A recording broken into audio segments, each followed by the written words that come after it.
আজকের এই মুহূর্তের গুরুত্বপূর্ণ আঞ্চলিক সংবাদে সবাইকে জানাই স্বাগতম। আজ 19 মার্চ বুধবার। আজকের সন্ধ্যার বিশেষ খবর হলো, উদারবন্দে আজ ৩,৪৫৫ জন হিতাধিকারীর হাতে প্রধানমন্ত্রী আবাস যোজনার মঞ্জুরিপত্র আনুষ্ঠানিকভাবে তুলে দেওয়া হয়। এ উপলক্ষে স্থানীয় ডিএনএইচ স্কুলের খেলার মাঠে আয়োজিত সভায় প্রধান অতিথি হিসেবে উপস্থিত ছিলেন বিধায়ক মিহির কান্তি শোক। এছাড়াও উপস্থিত ছিলেন উদারবন্দের বিডিও কুবাদ আহমেদ চৌধুরী, রংপুরের বিডিও ইউসুফ আহমেদ, এডিপিএম শান্তনু হাজারিকা, 3 মণ্ডল বিজেপির সভাপতি যথাক্রমে উমাশঙ্কর ভট্টাচার্য, পুলক দেব ও সুজিত গোয়ালা, প্রাক্তন মণ্ডল সভাপতি নবারুণ চক্রবর্তী, বিশ্বজিৎ দাস, প্রণবেশ চক্রবর্তী, মণ্ডল বিজেপির সহ সভানেত্রী সুনন্দা কর্মী, সহ সভাপতি নির্মলকান্তি রায় সহ অনেকে। অনুষ্ঠানের শুরুতে কামরূপ জেলার পলাশবাড়ির রামপুর হায়ার সেকেন্ডারি স্কুল থেকে রাজ্য পর্যায়ের অনুষ্ঠানে মুখ্যমন্ত্রীর ভাষণ সরাসরি বড় পর্দায় দেখানো হয়।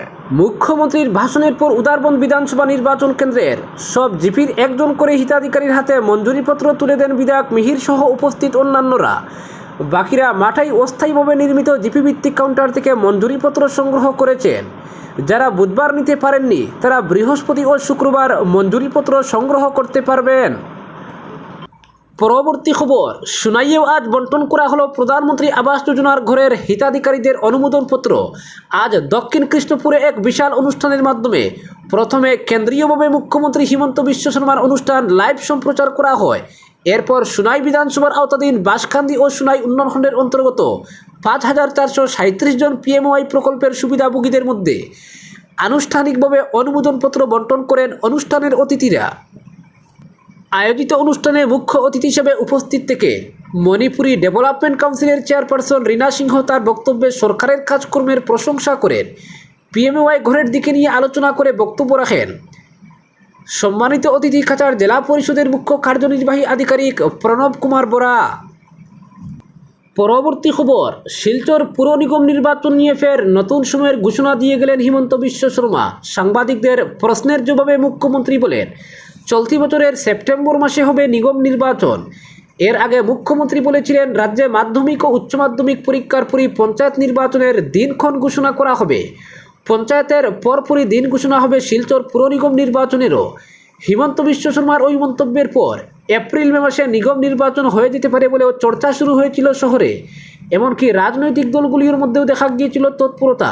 কিন্তু মঙ্গলবার একদিনের সফরে এসে সিভিল হাসপাতালে ক্রিটিক্যাল কেয়ার ব্লকের ভিত্তিপ্রস্তর স্থাপন অনুষ্ঠানে সেই সম্ভাবনাও তিনি বদলে দিয়ে গেলেন।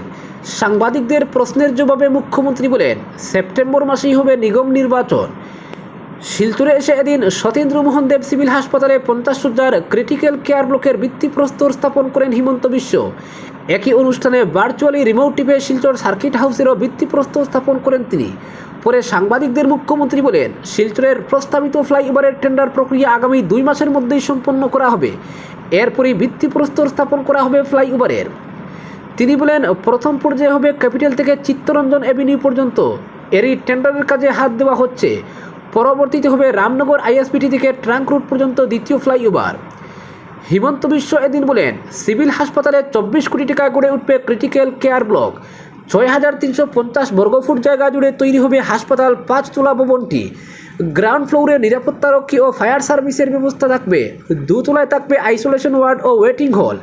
3 তলায় মাদার অ্যান্ড চাইল্ড কেয়ার বিভাগ সহ অপারেশন থিয়েটার এবং ডায়ালিসিস রুম থাকবে।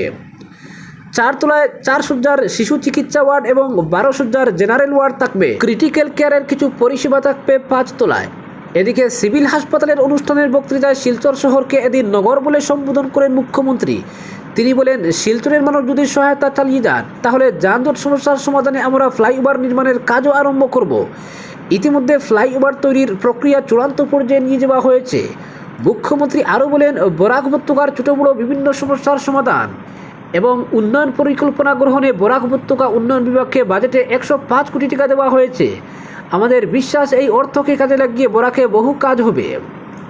অন্যদিকে মুখ্যমন্ত্রী সাংবাদিকদের বলেন, সিভিল হাসপাতালে জাইকার মাধ্যমে 205 শয্যার যে নতুন হাসপাতাল তৈরির পরিকল্পনা নেওয়া হয়েছে, এর টেন্ডারও এবছরের মধ্যেই হয়ে যাবে। তবে তারাপুর শিববাড়ি রোডের সিঙ্কিং জোনে এলিভেটেড রোডের নির্মাণ কাজে বিলম্বের প্রশ্নে সাংবাদিকদের প্রশ্নের জবাবে তিনি বলেন, মাটির সমস্যার জন্য এই প্রকল্পের সময় লাগছে। সময় দিয়ে অবস্থান বুঝে কাজটা হলেই নির্মাণ ভালো হবে। এর জন্য ওই এলাকার জনতাকেও সহায়তা করতে হবে। তার সঙ্গে ছিলেন বরাকের দুই মন্ত্রী কৌশিক রায় ও কৃষ্ণেন্দু পাল সহ বিধায়করা। পরবর্তী খবর, শিলচর তারাপুর জিপির দুর্গানগরের নালার কাজে অনিয়মের অভিযোগ, বিধায়কের দৃষ্টি আকর্ষণ জনতার। মুখ্যমন্ত্রী বারবার রাজ্যের প্রতিটি জেলার স্থানীয় প্রশাসনকে জমাজল নিষ্কাশনের জন্য নালা নর্দমা পরিষ্কারের কড়া নির্দেশ জারি করেছেন। সেই সঙ্গে শিলচরের বিধায়ক দীপায়ন চক্রবর্তীও শহরের জমাজল নিষ্কাশনে এবং নালা পরিষ্কারকে প্রাথমিক প্রাধান্য দিয়ে কাজ করছেন, সেটা রাঙ্গিরহাড়ি হোক কিংবা অম্বিকাপট্টি। তবে তারাপুর জিপির মণিপুরি বস্তি থেকে দুর্গানগরের বৃহৎ নালার জমাজলে মানুষ প্রত্যেক বছর বর্ষার মরশুমে জলবন্দী হয়ে যান। বহু প্রতীক্ষিত ওই নালার কাজে এত বছর পর বিধায়কের উদ্যোগে এমেন্ডেগার স্কিমে 9,76,827 টাকার অনুদান মিললেও বাস্তবে মাত্র প্রায় 120 থেকে 150 মিটার নালার উপর থেকে সামান্য ঘাস সরিয়ে কাজ বন্ধ করে রাখা হয়েছে বেশ কিছুদিন থেকে। এদিকে বর্ষা আসন্ন, তাই এলাকার কৃত্রিম বন্যায় আক্রান্ত মানুষ সামান্য আশার আলো পেয়েও হতাশ হয়ে পড়েছেন কাজটি এভাবে গুটিয়ে নেওয়ায়। উল্লেখ্য, দুর্গানগরের এই নালা এখন ডাম্পিং জোনে পরিণত হয়েছে, কেননা শিববাড়ি রোড থেকে শুরু করে দাসপাড়া, রায়গড়, অসমিয়া বস্তির সব জমা জল এই নালার সঙ্গে সম্পৃক্ত করে দেওয়া হয়েছে। তাই আগের থেকে এখন এই নালাকে বেশি জমা জল ধারণ করতে হচ্ছে। পাশাপাশি প্রায় 25 বছর থেকে কাজ না হওয়ায় জায়গায় জায়গায় কচুরিপানা, পরিত্যক্ত জিনিসে জাম হয়ে আছে। কিছুদিন আগে বিধায়ক দাসপাড়া পরিদর্শনে গেলে এই নালার কাজ ভালো হবে বলে সুনিশ্চিত করে আসেন, কিন্তু সমস্যা সেই একই জায়গায় রয়ে যাওয়ায় বিধায়কের দৃষ্টি আকর্ষণ করেছেন এলাকাবাসী। পরবর্তী খবর, হাতের নাগালে উন্মুক্ত ট্রান্সফরমার, অঘটনের আশঙ্কা উত্তর জোসনাবাদে। এপিডিসিএলের লালা উপসংগঠনের অধীন উত্তর জোসনাবাদ দ্বিতীয় খণ্ডগ্রামের খালরপাড় এলাকায় বৈদ্যুতিক ট্রান্সফরমার একেবারে হাতের নাগালে, কোনো সুরক্ষা ছাড়াই হাতের নাগালে একেবারে উন্মুক্ত অবস্থায় রয়েছে। এতে যে কোনো সময় অঘটন ঘটার প্রবল সম্ভাবনা রয়েছে। বিভাগীয় উদাসীনতায় যে কোনো সময় অঘটন ঘটলে এজন্য দায়ী থাকবে বিদ্যুৎ বিভাগ। মানুষ চলাচলের রাস্তার পাশে এভাবে উন্মুক্ত অবস্থায় একটি ট্রান্সফরমার থাকায় এলাকার মানুষ উদ্বিগ্ন। ছোট ছেলেমেয়েরা অজান্তে হাত দিলেই অঘটন ঘটবে তা আর বলার বাকি রাখে না।